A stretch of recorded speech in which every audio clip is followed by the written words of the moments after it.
This woman was jailed for life after beating and blinding her 11-month-old son, who she then murdered.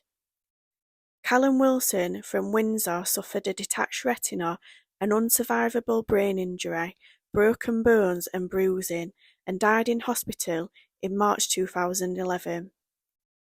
Emma Wilson, 25, of Paddock Close, had blamed the injuries on Callum's boisterous older brother. She was sentenced to life with a minimum of 14 years at the Old Bailey in London.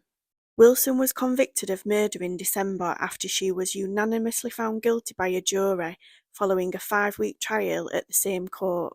Wilson became pregnant in 2009 after a relationship with Lee Workman, who was unaware he was the father, prosecutor Paul Dunkels QC said during the trial. As with her first child, Wilson showed no physical signs of pregnancy and was able to keep Callum's birth a secret. The court heard her then-partner, Neil Mitchinson, had insisted Callum be put up for adoption, something Wilson deeply regretted. Callum was born on 23rd of April 2010 and spent the first few months of his life with foster parents. In November 2010, he was returned to his mother, but on 18th of March 2011, he was taken by ambulance to Wexham Park Hospital in Slough, suffering serious injuries. Following medical tests, he was taken to the John Radcliffe Hospital in Oxford, where he died on 21st of March.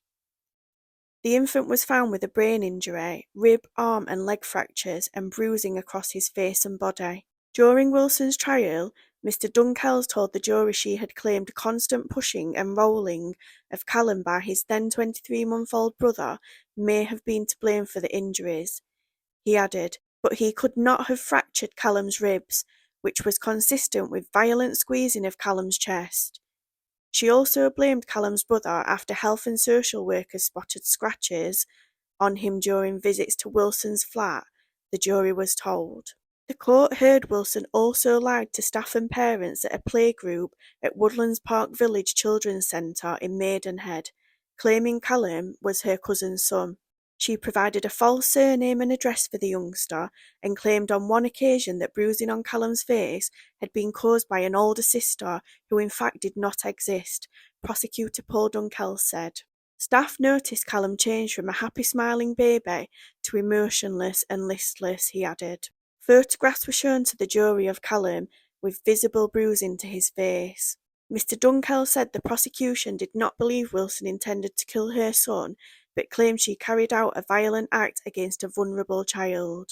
Following the sentencing, Detective Superintendent Ian Hunter said, "The sentence today is a reflection of the abuse Callum suffered at the hands of someone entrusted to care for him, and the pain he must have felt during his short life. It also reflects on the dedication and efforts of the investigating officers and prosecution team to deliver justice for Callum during what was difficult and an emotional case for many of them.